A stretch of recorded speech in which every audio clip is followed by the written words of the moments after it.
right. So it's recording. All right. Well, welcome everyone. Thank you for joining our Tech Talk today, and happy Friday. Also, today we have one of our graduates, Meyers, here with us, and they're going to talk about how to basically keep track of the roles you've applied in software development. So thank you for being here, and take it away. Hi, everybody. So, just as Regina mentioned, I graduated in April of 2022 for software engineering, and it was an extremely challenging process. I think any boot camp is challenging. I think I had more of a challenging time at the Tech Academy because I did it with at the time, was he 3 or 4? It was my youngest son. So during class, he was right behind me. He's like, Daddy, I know you're working. I don't really care though. Can we play? As a 3 or 4 year old. So it's the most challenging time. So I commend everybody for making it this far and even showing up to this tech talk because I think when I went, I didn't really show up to a lot just because I was also a coach and then boot camp and then a million other things in the afternoon. So I commend everybody for showing up and just continuing the course. Make sure that you leverage all the resources here at the Academy. So that means get your money worth. Um, so today I'm going to be talking about, as you saw on the, oh, and you're probably wondering like what I do now. So I did receive a job offer an hour before I graduated. This is for United Health Group. Um, Something that you're going to hear a lot in the space if you're really immersed in the dynamics of knowing people in the space. This is a very community-based environment, which is tech. And so you'll hear from a lot of seasoned individuals. Thanks, Sherry, but there's not a happy ending to this one. um, I couldn't take that offer, and so you'll hear that a lot of people say I just couldn't take the offer, so it didn't work out. I did look for an alternative, but there was no alternative. But that was all I needed to know that okay, if I can get an offer, that means I can get another one. This one didn't work. That means I can get another one. So y'all just keep it in mind. Now, what's the purpose of everybody being here? And I'll try to slow down. I'm developing this thing where I give myself like a self-made metronome so I don't talk fast because I'm remembering my first talk here. So it's great to be back, and I'm timing myself to make sure I don't throw up on all of you. Today, we're talking about tracking your roles and the importance of that. So I have 3 points. I don't know if you want to write it down. It's nothing crazy. It's everything that you've already seen, you've probably already heard of, you've probably already done your research. You might be doing it like Jacob at 8:52. Um, and we'll understand what 8:52 means in a minute. So the first point is why tracking your roles is important. The second point, how I recommend you track your roles. And then the third point is how to avoid that burnout, that overwhelming feeling that you're going to get because it's going to come. It's almost self-destructive. And to your question, Sherry, real quick, 8:52 is because before everyone came in, I was mentioning to Regina and Jacob that a good friend of mine, because I'm a founding developer advocate at another smaller startup, and I was curious because he just recently got promoted. And this is to the point of tracking your roles. For 6 months, it was nonstop applying. And he has no children, so this is, I guess, to his benefit. I mean, you can frame it however way you want it. He had applied to 1,100 roles within 6 months. The proof of that was that he tracked every role. And so you had to see those failures too. So why I said 8:52 is because Jacob intimately shared, yeah, I've been tracking 852 roles. And so this is not a numbers game. It's the importance of understanding, okay, this is when I applied, this is what I've done, and these are the companies that I've applied for. But let's just jump into the first point, why tracking your roles is so important. It's important because it's going to, and I want to start with this, it's going to tell you a story. Because a lot of the time, job boards like LinkedIn and Indeed, Glassdoor, Monster, they give in, or there's another one, I believe it's ZipRecruiter. They all give you this option of easy apply. And we get stuck. We get stuck in this, let me just mass apply and see what happens. But we're not really tracking the metrics on that return on investment. Because nonetheless, you're still spending that time. You're looking at the job description. You're hitting apply. You've already checked your resume maybe once or twice, and you're hoping that, okay, all of this is enough. So let me just apply. And then you hear nothing. And then you vaguely remember, I think I applied to 50 roles today, which makes you feel good. The release of those endorphins. You're like, yeah, let me pat myself on the back, 50 roles. At the end of the week, either 50 rejections or 2, sorry, we're going to move forward with somebody else. We loved your very generic reply. I'm sure we've all seen it before. You know, we're going to move forward with somebody else. We really deeply, sincerely appreciate you taking your valuable time and applying to our role. We know that's full of crap, right? I just want to make sure everyone knows it's full of crap. It's generated. Why do you want to check your roles? Is because now you're going to start reaching out. But how can you reach out if you've forgotten who you've applied to? Other than going into your Gmail or your Yahoo, whatever you currently use, or your Rocket Mail for some of the other people that use that stuff. A friend of mine uses Rocket Mail. I've never heard of Rocket Mail. But you might reach out that way via LinkedIn. But if you have a standalone, thank you, Sherry. If you have a standalone Excel sheet or a Google Excel sheet or like Pathrise, for example, they have like a generated form digitally that you can track your roles to. I think that's only exclusively for Pathrise students, but really it's nothing complicated. Now I've seen some pretty complicated trackers. Like I developed this, we created a tracker and it's pretty robust. But why you're going to track it is you want to tell that story. You want to see that story. And in that story, you're going to see, am I applying to roles that I care about? Am I applying to roles that maybe I don't care about, but they fit my resume well? Or am I just wasting time because I just want to feel like I've done something? So I'm going to apply to as many roles as possible that kind of relate to what I do. So it's important that you realize that story that you're creating. Because so if anyone has seen, and this came to me like an hour ago before I completely passed out on the couch. If anyone has seen that movie, Everything Everywhere All at Once, anybody? Okay. There's one part where they're in the IRS office. The auditor looks at him and she's like, to you, these are numbers. It's a stack of receipts. This is just numbers. But to me, it's a story.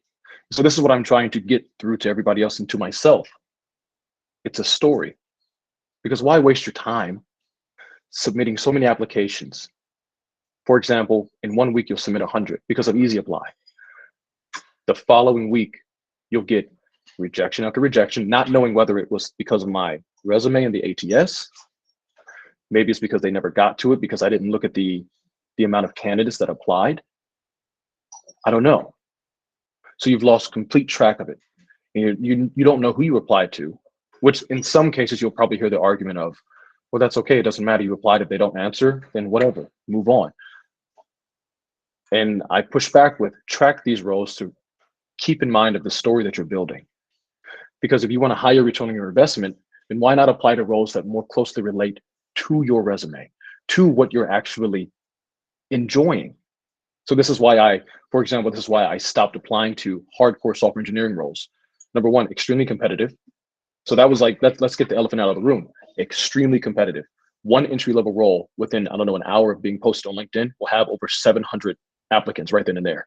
Now, what I've learned through conversations with other recruiters is that that's like a figurative number.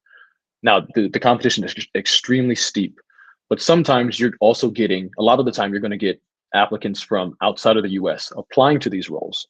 And so it's still recommended to apply because you don't know how many are actually legit applications that are somewhat qualified. So yes, still apply, but the competition is nonetheless extremely steep. And if we're going to apply it to what we're seeing now in 2023, March, now the competition is even more steep because what do we have? Layoffs from every major FANG industry and everything in between. And so that's why you want to track these roles. You want to see, okay, I applied to this company. I like what they do. If I'm an engineer, this is what I'm doing. I'm big in APIs, RESTful APIs, SDKs. I'm all for that. You're telling that story. So now when you're also tracking it, give yourself an opportunity to mention in whatever tracker you're using, like an Excel sheet or however you're going to do it, why you were moved past. That's the important part. because each time you, for unfortunately, like everybody else, we're probably going to get rejected. You at least want to know, okay, what was it? Because somewhere along the line, you'll start to see the breadcrumbs of, okay, I applied to 100 roles, 80 of them instantly rejected me, 10 of them want me to move forward, and another 10 kind of haven't answered back. So you're going to take those 10 and you're going to see what's going to happen next from those 10 roles that you've applied to that actually want to move forward with you. And this is how you're telling that story. But that number can increase if you're willing to track the roles and see how accurately you're applying. So I hope that makes sense. This is why you want to track your roles. You want to see the story that you're creating. If you know you're a software engineer, why, unless you really need money, which makes sense, why apply to a customer service role for Walmart? It only makes sense, right? So don't take it so literally what I'm saying, because we all need money. Let's not, that's another elephant in the room. We need money. So if you're going to work at McDonald's, and do it proudly with a smile on your face, here's your double cheeseburger, because you need money. But if we're going to like really dive into, I'm focused on this software engineering, why am I tracking this role? Well, because I want to make sure I'm accurately applying to every role that correlates with what I've accumulated. So there's JavaScript, well, I'm applying to like everything under the sun for JavaScript entry level roles, or Java, or Spring Boot, or if you're data, MongoDB, SQL. You understand what I'm saying? You're showing that clear proof and you're tracking the data. So the next point is how I would recommend you track the roles. And I already hit on it. Use an Excel sheet. So I'm going to share with you my Excel sheet. And so this is going to get pretty personal. And I'm going to show you why it's going to get personal. Is it a tab? It's a window. Um, Here it is. yes, we can do it. So I hope everyone can see this. You're looking at my personal tracker. So you'll see that it started at November. I had started tracking my roles in September, but it's like I had mixed up my data and I didn't take it seriously. So like I said earlier, I was tracking my roles. There it is. I wasn't tracking my roles after I graduated. I was just mass applying to everywhere, wasting all of my time. I hope, Sherry, I hope you can see it. The screen says that I'm sharing it. Google says I'm sharing it. It's also being recorded. And then if anything, I Yeah. can just like push it out to you personally. But Also, just if it's not pinned, just make sure it's pinned so it looks bigger on your end, Sherry. okay. So again, what you're seeing is I started at November 10th. And you're seeing that it's very basic. And I've seen some pretty complicated like trackers where they have drop-down menus. Don't make it complicated, right? You won't want to do it. If you spend at least 3 or 4 hours trying to create an amazing tracker that you're not going to fill out, then you wasted your time. You're not getting that time back. And so I'm very big on time. And I learned that, coming into the space and coaching individuals in other parts of the tech space and working at Develop This and just basically applying myself to a bunch of roles, you're never going to get your time back. There's always going to be a job. There is always going to be an opportunity, but you will never get your time back. So keep it really simple. So I like to say, the KISS method. Keep it super simple. And anybody prior military, keep it simple, stupid. No one's stupid, right? But that's what they taught us in the military. Like, keep it simple, stupid. And I know the texts are really small. So I'll just highlight, following, I'll try to keep things highlighted. So company name, the role you applied for, and this is basic Excel sheet. The source for me, I mean, you can label it whatever you want, but for me, source just means I got it from LinkedIn, or I got it from right here. I went straight to the job board. I went to the website of the actual company and I apply straight from there. So you'll see that that's, Indeed, LinkedIn, or right here, I know exactly who reached out to me. It was a headhunter from LinkedIn. And usually headhunters on LinkedIn, recruiters, they say headhunter and they'll let you know they're a headhunter, which typically means they're looking for candidates. That's it. The date I applied to, moving over, this is their contact information. This is important because I believe at the Tech Academy, they make you do the same exact thing. When you apply, you're going to reach out. And if anything, this is the most important thing you're doing. So I would recommend not only to follow these instructions, but also realize that, okay, if I'm reaching out to these people, that means somebody else is reaching out to these people. Maybe they have different connections. Maybe they have this, maybe they have that. Don't get lost in the weeds. Find somebody, find multiple people. And then whoever I guess answered you, you can literally put the first person you reach out to, change it later, when you have the free time of whoever answers back first, and then critique your cold outreaches to best fit that role and best fit your voice. Um, there's a few LinkedIn posts I have, and I guess offline we can talk about it, but there's a specific way that you want to speak to these cold outreaches because they all see it. Remember, you're not the only one. The Tech Academy is very intimate with letting you know you're not the only one that's doing this stuff. Like everyone's trying to get a job. So this is why I'm showing you this, just a little snippet.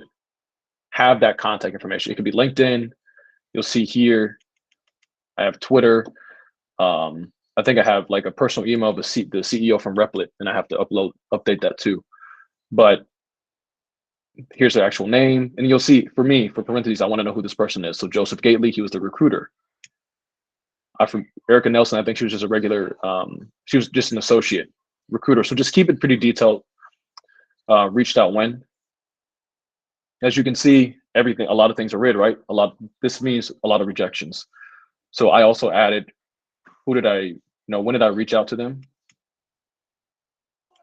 This was pertinent to me. Again, make this up as it works for you, whatever information applies to you. So the headhunter, if they found me, then I'll say yes.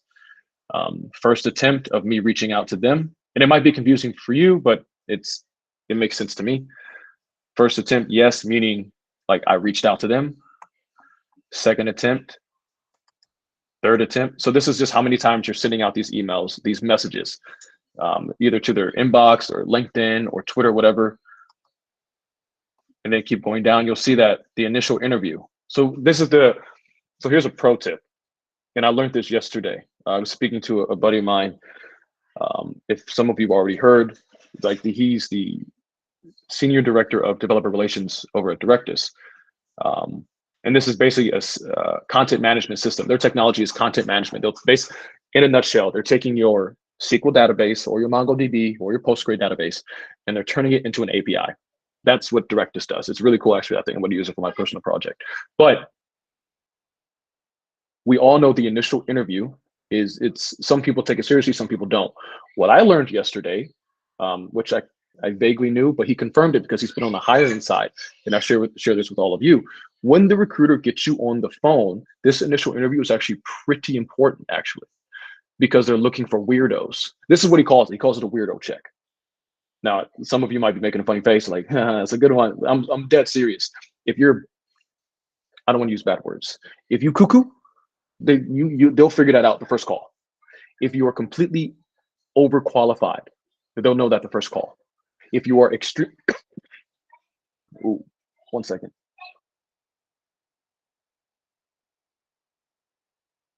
I have an itchy throat, but if you are underqualified, they'll figure that out in the initial interview. So actually, the initial interview is fairly important. It's a vibe check. It's a temperature check. Yeah, I appreciate it, Sherry. Yeah.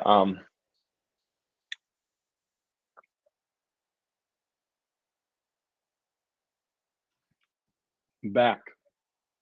I'm okay. Appreciate it. So the initial interview is very important. So take that seriously, because if you're rejected after the initial interview, it's either you're overqualified, underqualified, or you're cuckoo.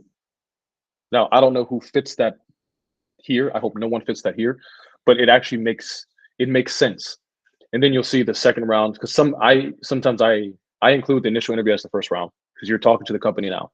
The recruiter's job is to make sure you're not cuckoo, you're not overqualified, or you're not underqualified. You fit that, whatever they need you to be, or whatever you are, and it works with them. And then second round, third round, fourth round offer. So far, what I've come into contact with is with the various companies I've interviewed for, the average rounds, and I'm sure a lot of you have experienced this too if you're actually actively interviewing, between 5 and 7. So that's for me from the developer relations, developer advocacy side. I'll explain kind of what that is. Sherry, that's 5 to 7 rounds of interviewing. For example, I have a second round interview on Monday, and then after that, it's 1 more. So in total, if you include the initial interview, it's 3.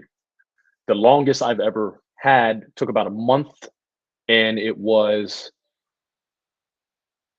5, yeah, 5 rounds. The difference between this company and the other companies is that, and it actually not difference, but what's fairly common is first interview is about 30 to 40 minutes with the recruiter.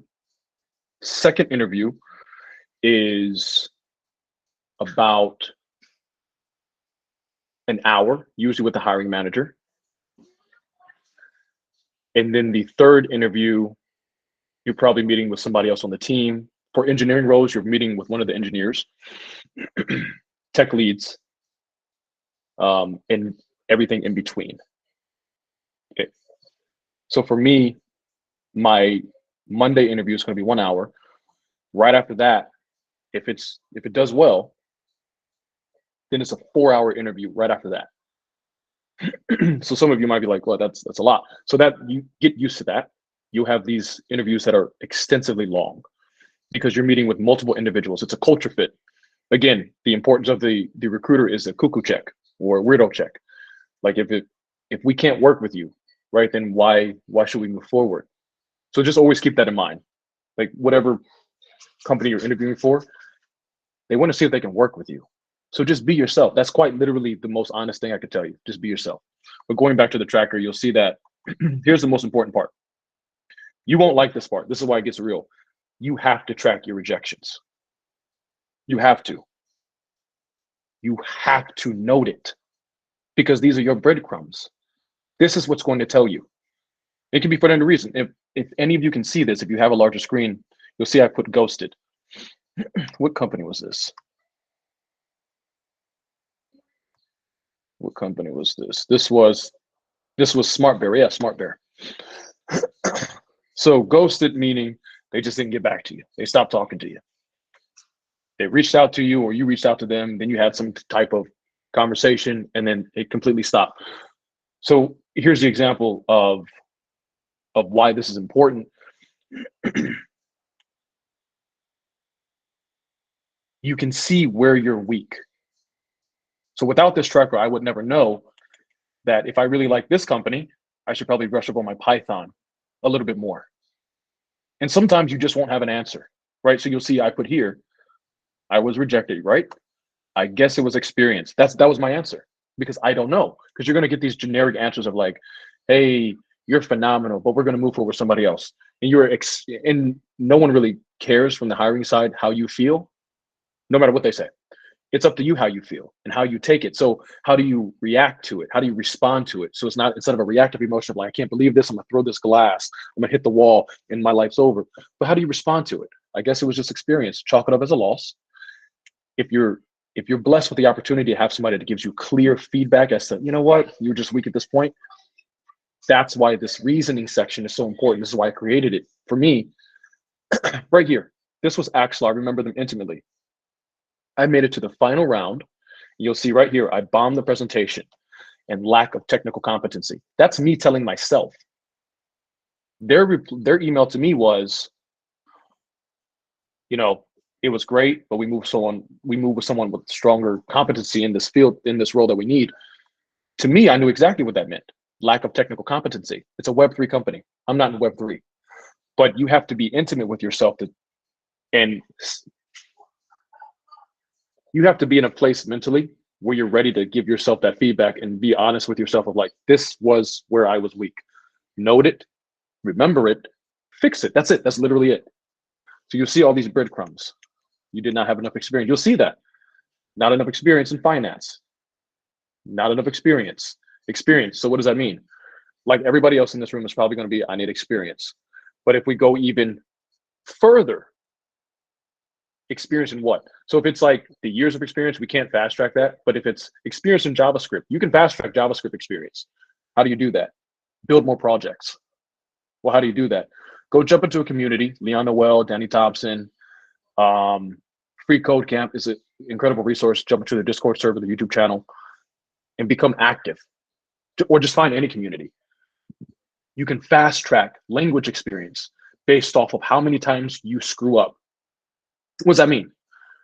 How many times you build something and it doesn't work? How many times you build something and you're confused as to what it does? That's fast tracking your experience. And what's that going to do?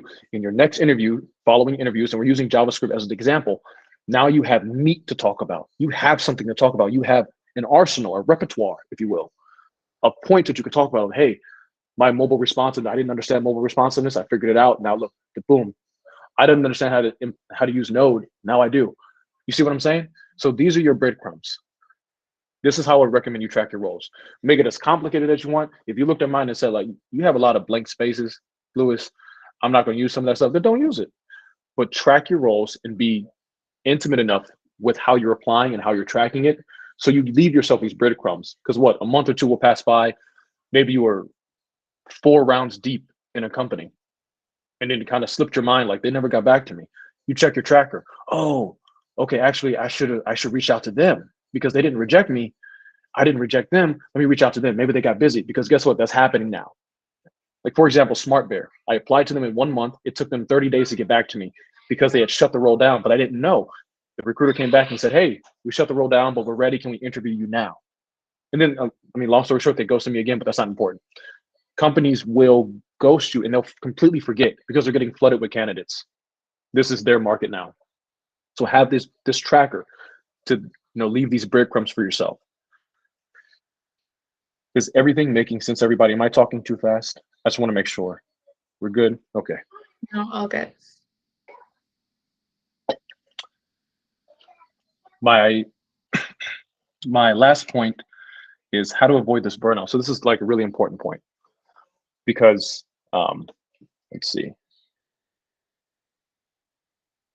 I like to engage an audience. If any of you are feeling burnout, at the bottom of your screen, you'll see a happy face. Can you give me a sad face? There's a sad face there. If you're feeling burnt out through this applying process, because you got the juice, right? You got skill. You work very hard. You're balancing 1,000,001 tasks, but you're constantly getting the email that says, no, you're phenomenal, but we're going to move forward with another candidate. And if you're like me, you probably take it really personally, which I highly recommend you stop doing because I had to learn that the hard way. And I've talked to a lot of heads of departments. Like they're my friends now. And so they give me a bird's eye view of like, this is what it's like hiring. Because they understand. And so they're giving me that insight because they didn't forget where they came from. They were in the same exact position. Try, nope, try, nope, try, nope. And so to that point, I also recommend you just network too. But let's talk about how to avoid this burnout. Take a break. Give yourself realistic goals.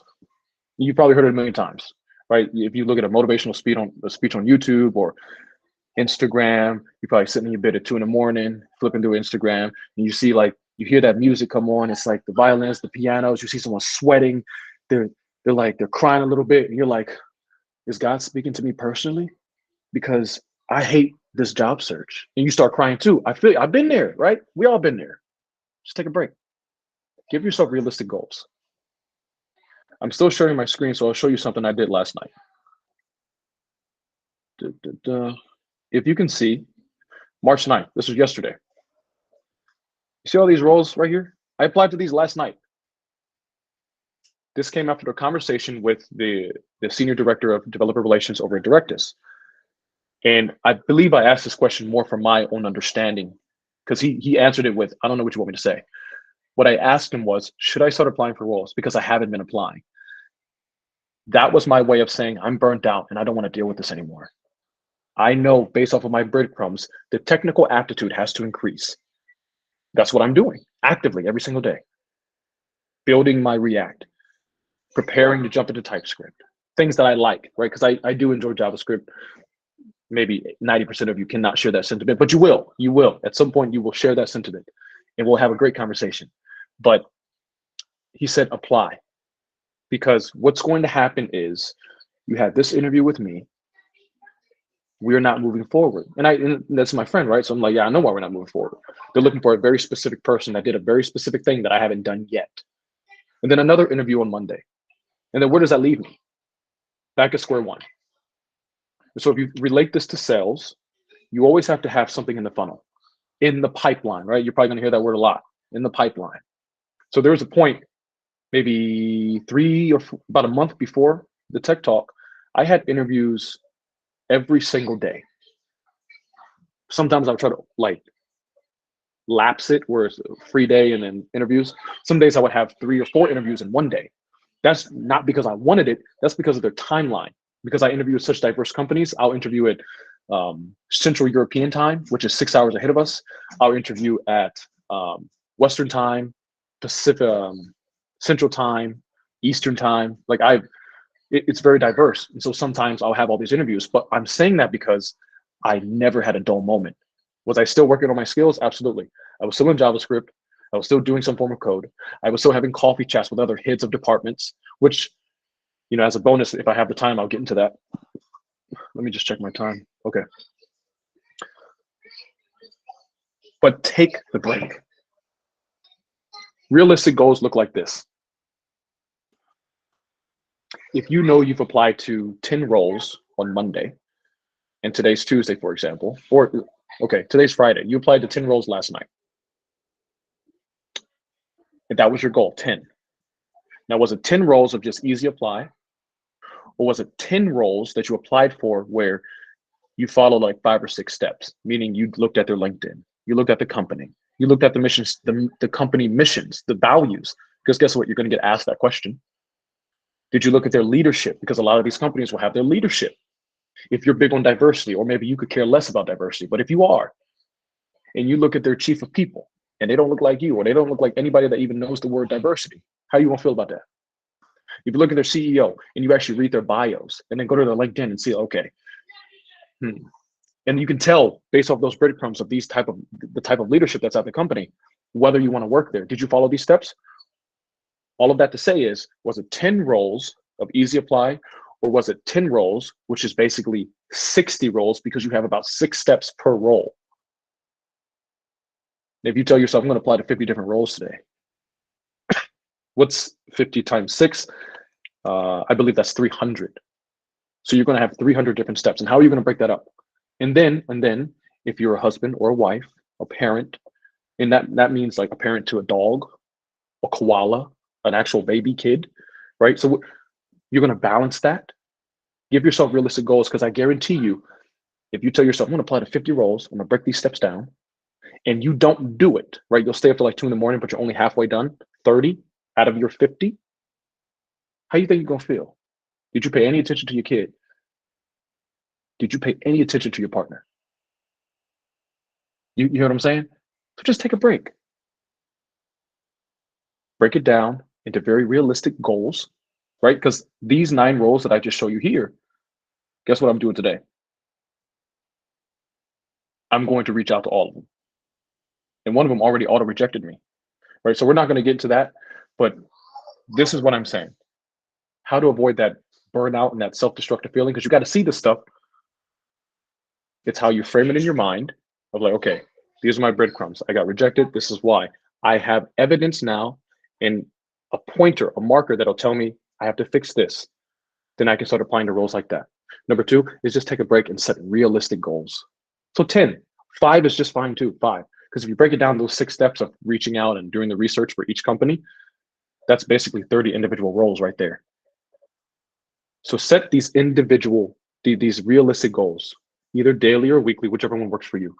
This should help avoid this burnout. And why did I mention my did you pay attention to your kid? Because I didn't. Because all day yesterday, I was at the computer. And sometimes we just have to bite the bullet. But I have to force myself to take a break. You know what I feel when I'm done taking a break? I feel a lot better, because what do? Me and my son are going to watch Toy Story 4 today, because we watched the first 3. And then we're going to play the Xbox.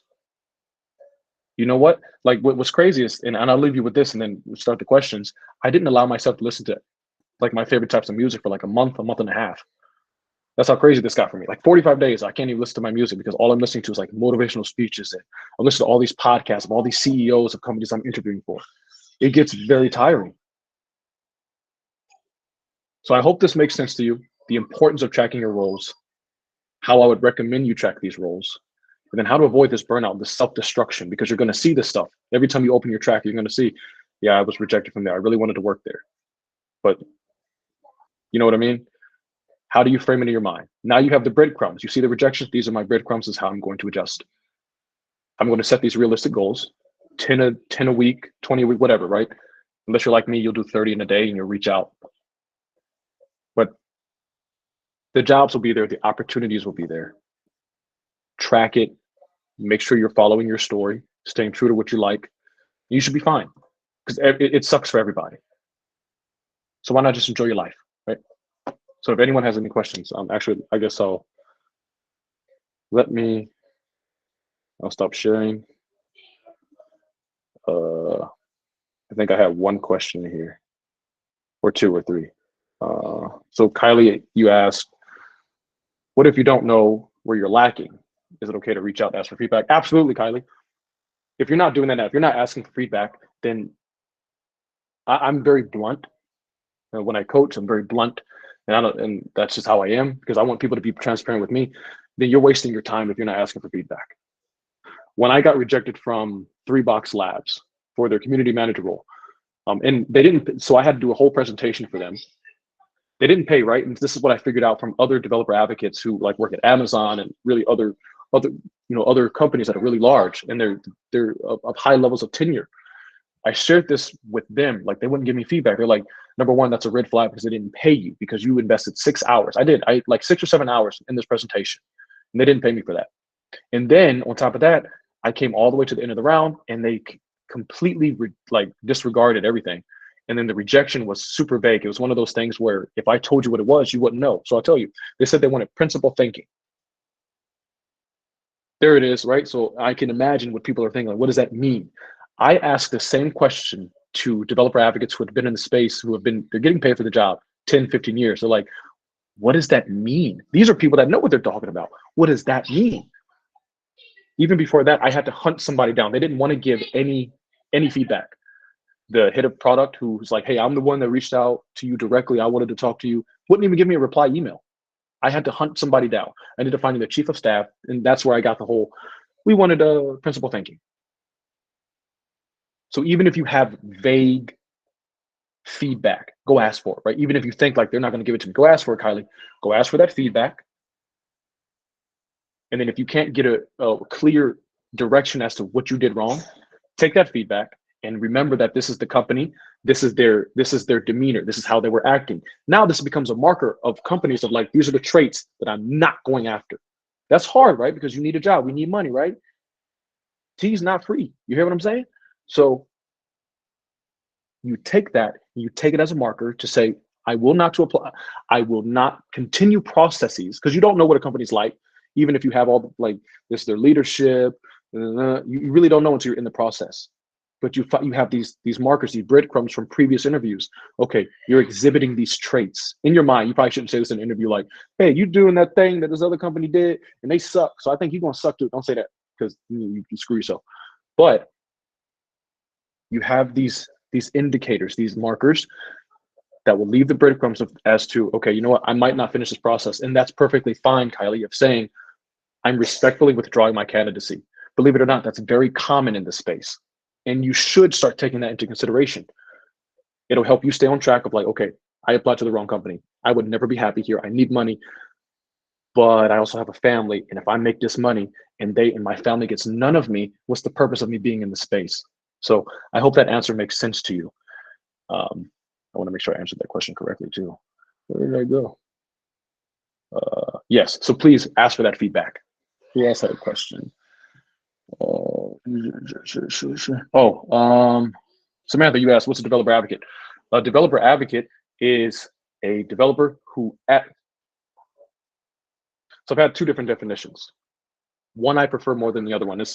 I've had a lot of chats with developer advocates, but in a nutshell, a developer advocate is the voice of the developer, so to speak. So if you work for a company like SmartBear that works with APIs, your whole purpose is to be a part of the community, show up to events if that's what you like to do, because there's a whole lot of tech events. I'm sure a lot of these people, a lot of you in this space are aware of tech events, meetups and stuff like that. We go to these events or we create the content that supports developers. So the documentation that you'll see if you're using something like Locify.ai, where they take your Figma or Adobe XD designs and they'll turn it into usable front end code through AI. So create a design in Figma, use Locify.ai's software, turn your design into usable code that you can put right into your project, just like that. How do I know this? Because I wrote a blog on it. CEO reached out to me, and then like too much stuff got on my plate, but they reached out to me, and so they're like, "Yeah, we like your blog. It makes sense." I was also working with one of their developer advocates, and so the purpose of a developer advocate is to bring awareness to the product from a developer's point of view. And so another definition I've heard is like developers who advocate. Maybe this will make more sense. A developer advocate is just someone that you're a developer, you're using a technology, and you're excited about it, and you want to tell the world about it. That's it. You'll either create a video on it. This is what I'm using. This is how it works. This is how you would implement it.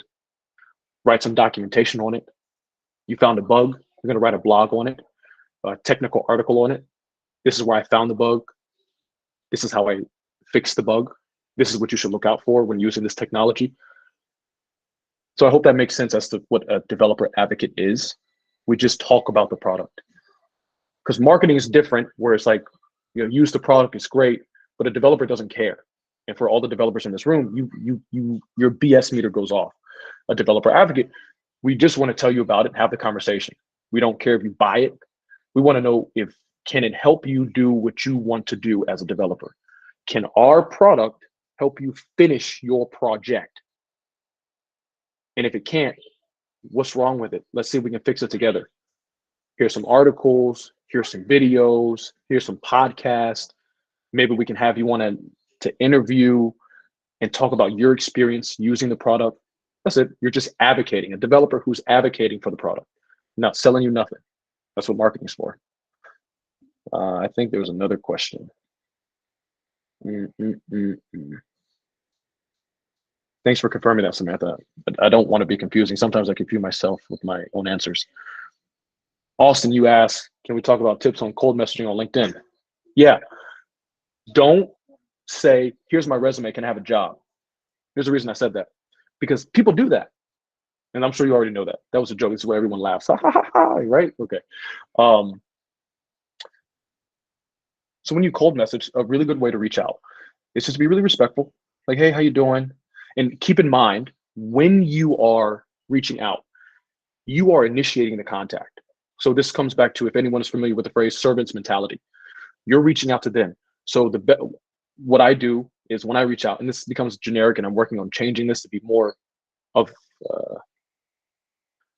personable to the individual I'm reaching out to. But you can always start with, hi, my name's Austin. I see you're hiring for this role. I would love the opportunity to buy you a coffee or your next lunch, and talk about kind of how I can bring value to this role. It's super generic, right? And they see that different forms of that message, but it's better than saying, here's my resume, can I have a job? Or, hi, are you hiring or not? These are the examples I'm telling you because this is what I'm seeing. That people just don't know how to talk. So if you keep in mind the servant's mentality, you just start with, hey, how you doing? Let me use somebody else in here. Hey, Jeanette, how you doing? I see you're hiring for this role. I was just looking at your LinkedIn profile, and I see you have a lot of experience with recruiting. And I just had a few questions. I recently applied for this role. I haven't heard anything back, but I was wondering if you could have a little chat as to, what are you looking for, or what are you tasked with looking for the right candidate for this role?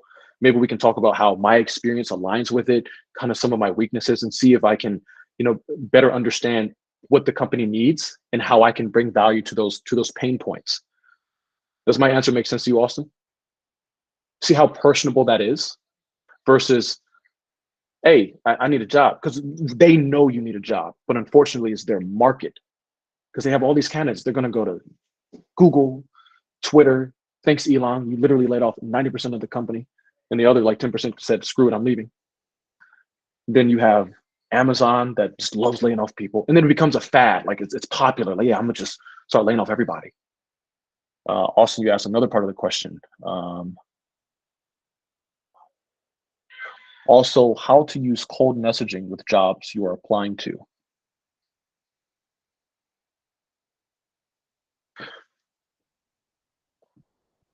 Austin, feel free to come off a mute if you can.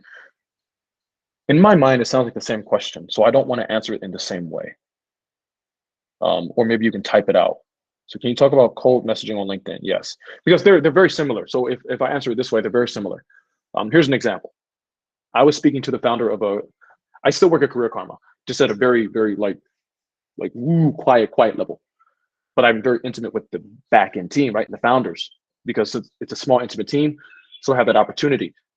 And so I know that since Career Karma was started in San Francisco, the Bay Area, I can leverage how everybody went to Y Combinator, how everybody knows everybody. You see what I'm doing? Watch my mindset.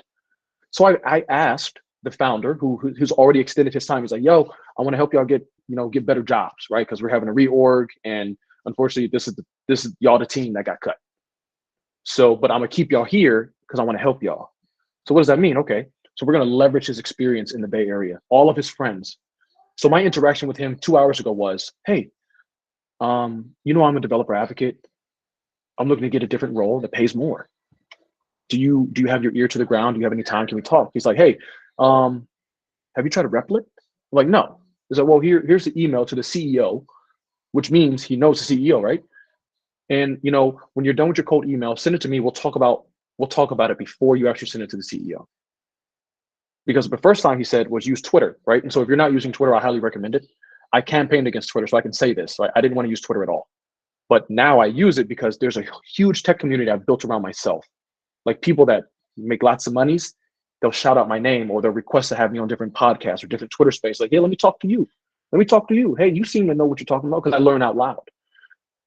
But all of that to say is I leverage the founder that I currently work with for these cold emailing for the role that I already applied to. I didn't tell him that I already applied to Replit.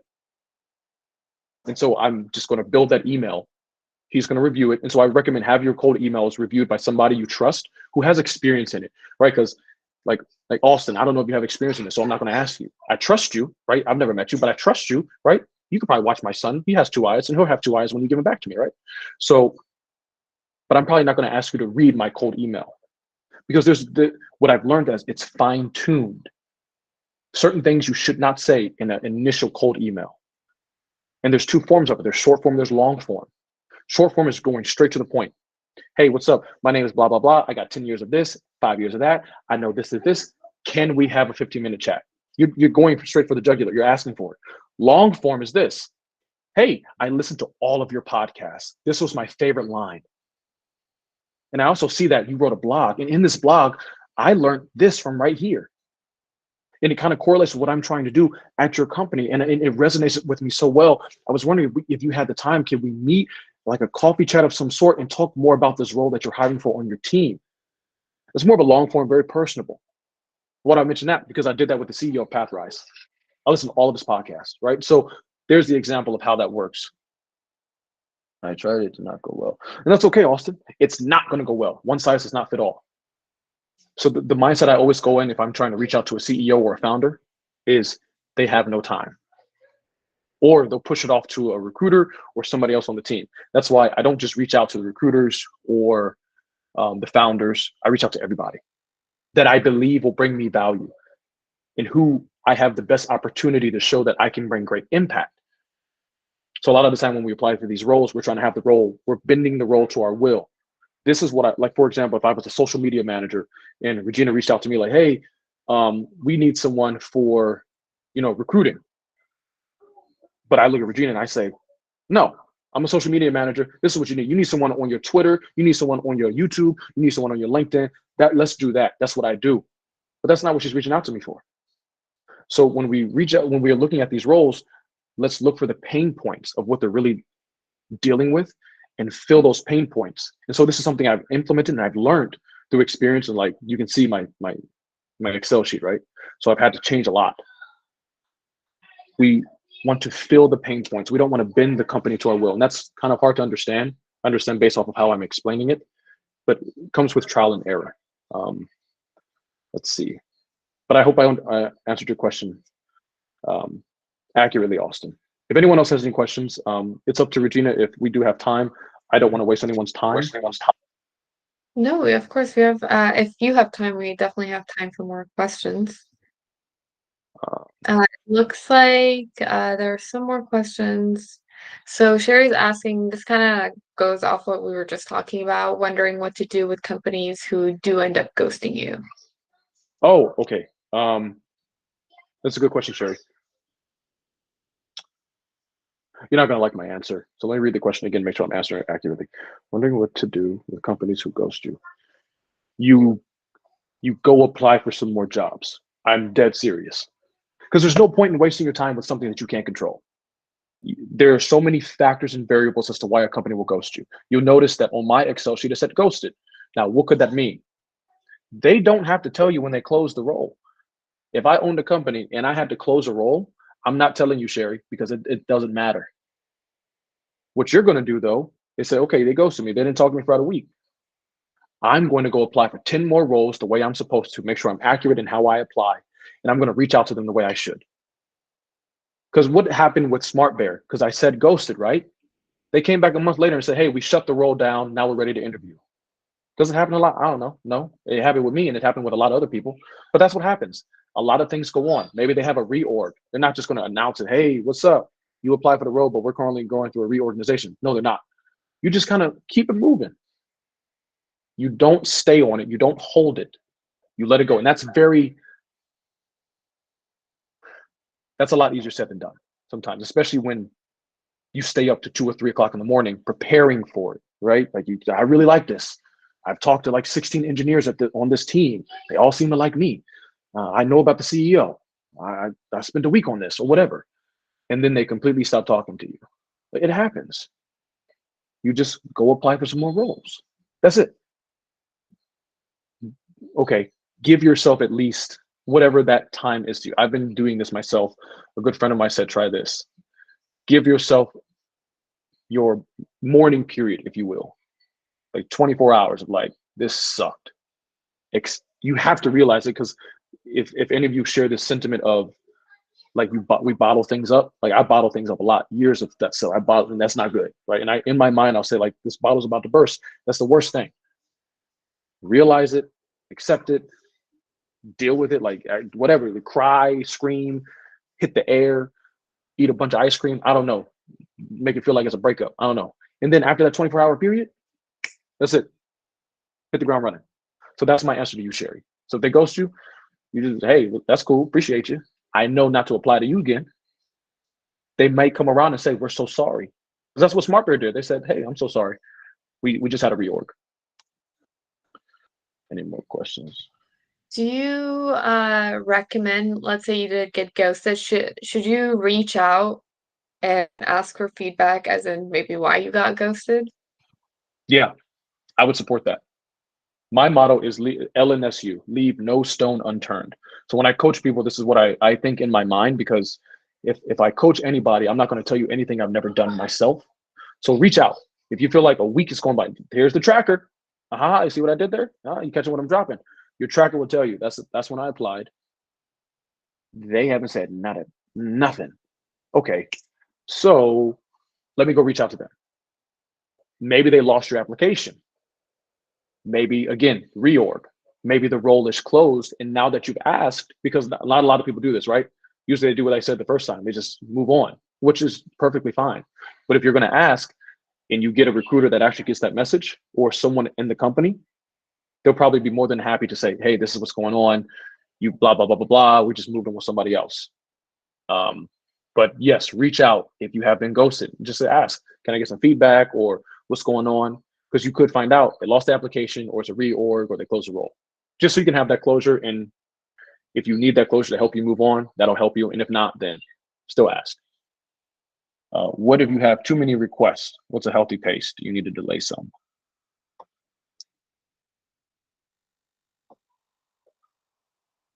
Sure. By request, do you mean like they're asking for your time? Or you are asking too many questions? Oh, okay. I had to learn this the hard way because a lot of the time I would schedule a lot of my interviews. Like I told you, I had like 3 or 4 interviews in one day. I didn't do it on purpose. That's just how the time worked. You are within your right to always request time to have things pushed back. I got off the phone with a friend just before this call. She's like, hey, the hiring manager had to push it back. So I took that opportunity to push it back even further because I was traveling and I didn't want to be disruptive. So take that opportunity to say, hey, I have something going on. I'm well prepared for this interview, but if you don't mind, can I please push this back? Now, I wouldn't recommend doing it a lot. No one does it anyway. But yeah, respectfully, that's within your God-given right to say, hey, I can't meet at this time. It won't be suitable for either of us. Can we push it back to this time? I probably wouldn't say I'm feeling burnt out, right? I would probably just say, hey, I have something going on. Can we push it back to a later date? And that's how I would do it. A healthy Great. pace would Thank be, you. um,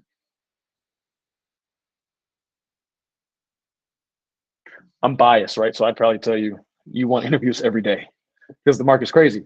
But I understand not everyone is that's not healthy, and not everyone should do that. Especially if you are maybe an only parent or you work a 18-hour job and you don't have time, because I know some people do that. A healthy pace would be, I don't know, 2 or 3 interviews a week because you space it out. So if you start on a Monday, Tuesday, take a break. Wednesday, boom. Thursday, take a break. Friday, boom. Now you got Saturday and Sunday because no one's going to interview on a Saturday and Sunday. And if they do, it's probably not a real job, to be completely honest. But that's what I would do. 3 a week should be good. You can hold that consistently, but that's going to require you to at least apply accurately to, I'm dead serious, like 60 roles. Because like over half of them are going to be like auto reject. And your resume could be on point, or as the young kids will say, on fleek. You feel what I'm saying? So they'll say like, that is exactly how your resume is good. It's been reviewed by the best resume reviewers ever. Auto rejected. And you don't know why. 60 roles, 60, 70. Because over half of them will just auto reject you for whatever reason. And if they all request you, this is where you put my answer into implementation, Sherry. Can I schedule it at this time or this time? So you can have time with your koala. All right. Well, thank you so much. That was very informative. If there are any other questions that we didn't get to, please let me know. Pretty sure we got to all of them. Oh, it looks like Jacob has a question. What are some powerful networking groups? Effective.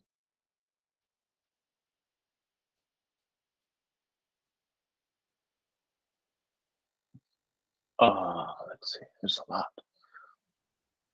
I can't give you because there's so many in my head. So I'll just say Discord is huge. Discord is huge. Like most, no problem, Sherry. Most companies have or job boards. There's always a community surrounded around them. Here's an example. Going right back to Leon Noel for 100 Devs, Danny Thompson. Let me see. Where's my Discord at? A lot of other like job boards like Tribaja, they have, or if you're like me, a developer advocate, there's this thing called the DevRel Collective, where you have to sign an application, fill out an application, and they have to choose whether or not you can be a part of the Slack channel. It's a little bit different, but that's where they put exclusive roles that no one else sees at that time. But that doesn't really answer your question, does it? So Leon Noel is a great server. So I'm looking at his Discord server now. Let's see. And there are channels dedicated to women in tech, BIPOC in tech, LGBTQ plus in tech. Let's see, resources, career advice, job openings. So again, that's Leon Noel server for 100 devs. Then there's Commit Your Code, which is Danny Thompson. There's this is all on Discord. There's Brilliant Black Minds. That's like a whole company, right? But they also have a Discord server where they'll post jobs. Let's see. There is, if anyone is familiar with Tech Rally from YouTube,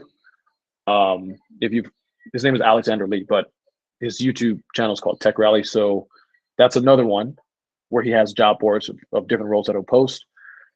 All of this to say, Discord is a really good resource for you to network in those groups. GitHub too, but you're not really networking on GitHub. Really, that's to show your work. There's more. You mentioned that you also use Twitter. Are there Yes. any? Thank you. See, that's why they pay you the big bucks. Twitter is huge. Now, a lot of people don't think that because it's like there's a lot of noise, Lewis, a lot of noise on Twitter. I'm not trying to see people, come out with the newest dance on Twitter. I get it.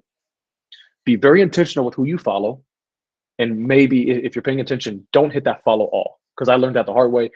Like if I followed a developer advocate from another company and I hit follow all to see, like, I want to follow everyone you're following now, and then I didn't notice that those people were following other weird people that I didn't want to talk to. So when you go on Twitter, or if you're at a meetup, meetups are phenomenal networking opportunities, like Afrotech, um, Ethereum Denver is another conference event. In Toronto, there's a Kubernetes huddle. So even if you're not familiar with the technologies, you can just show up to these events and network there. But Twitter is accessible to everyone. All you have to do is just go to Twitter and type in like software engineer or whatever. And you'll start seeing people's accounts pop up with like engineer at this, or data scientist at that. And you'll see that they put a lot of stuff in their headline. You just click follow, and you can send them messages. You'll see that, like, if they have a link tree, you can find them on LinkedIn. And also LinkedIn is a great place too. I don't know what the Tech Academy tells everyone to do, but I like to do this sometimes. Just manually connect with people. That's it. Manually, there's nothing wrong with, like, but they didn't reach out to me. So what? If you were hungry and you didn't ask for food and no one knew you was hungry, guess who's gonna starve? You. You hear what I'm saying? So just go connect. If you see software engineer, because I believe a lot of you are software engineers. Oh, software engineer right there on LinkedIn. Connect. And if you have the opportunity to leave a note, please leave a note. I learned the hard way. You should not be cold connecting without at least saying, hi, you're a software engineer. I'm a software engineer. I would love to bring value to your network because I know you're going to bring value to mine. And they love that. That exponentially increases your opportunities of, they're going to accept the connection. What's this going to do? Create visibility for you. So LinkedIn will, if I had to put it in order, LinkedIn will probably be the first one because it's the easiest. I'm sure the Tech Academy makes you make a LinkedIn, and you have to optimize it. What does that mean? I'm sure they break you through it. I know how to optimize a LinkedIn. Danny Thompson has a whole video on it, whatever. But there's many resources of how to effectively optimize your LinkedIn. Twitter will be the next because it's most accessible. Third one, Discord, because you're going to learn through LinkedIn and Twitter. Everyone's got a Discord server or they're a part of one. You start getting yourself into one. Just don't overwhelm yourself. Take yourself out of Discord servers that you're not contributing to. It's a lot of noise. And then last one is meetups. I say last as far as accessibility, because not everyone can go to a meetup and say, yo, I'm just driving down the road. That's convenient. But what if your meetup is in New York, but you're in Oregon? The likelihood of you getting to that meetup, if it's like next week, unless you got all the money, like if you're already an engineer, you're probably not going to go. That's why I put it last. Now, as effectiveness, I would take meetups and I would put it above everything else, and then LinkedIn, Twitter, and then Discord. But really, it's really how you use it, right? Because I've had roles given to me from Twitter, from Discord, right? So that's how I would do it. I mean, those are the resources.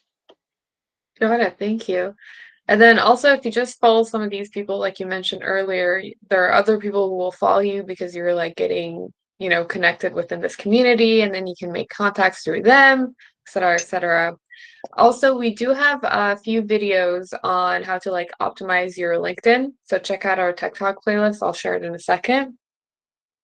But also, Lewis, you mentioned a few different channels, but is your LinkedIn a good place for people to connect with you in Yeah, case they do have absolutely. any upcoming questions? Okay, great. I'll put that in here. And then, as you know, we're recording this talk, and I'll be posting it later today on our YouTube channel. Here is where you can watch the recording back and also check out those videos I was talking about on LinkedIn optimization and other job search tips. We actually had a recruiter last week, so if you watched last week's recording, it'll give you a lot of tips on that. And as of right now, I don't have a speaker for next week. If that changes, we have to reschedule someone. So if that changes, I'll email you guys on Monday. But the following week after that, we are bringing back a previous speaker to discuss more on basically how to land higher paying jobs. I know that we had a small Q&A section for that. So this time we'll have a bigger Q&A section. So all your questions can be answered. But this is pretty much it from me. And Lewis, any last thoughts? Do you want to add on? No, thank you for everyone who stayed. I appreciate this opportunity. Thank you, Regina, for inviting me. And I hope everyone has an incredible weekend. Reach out to me on LinkedIn. I do answer questions. My only disclaimer is I do not answer when people want me to because I'd be busy, and that's all. But I always answer. I always answer. All right. Well, thank you so much for joining us and your great tips. And I hope you guys all have a great weekend, and I will see you guys hopefully next week. All right. Bye, you guys. Thank you again, Lewis.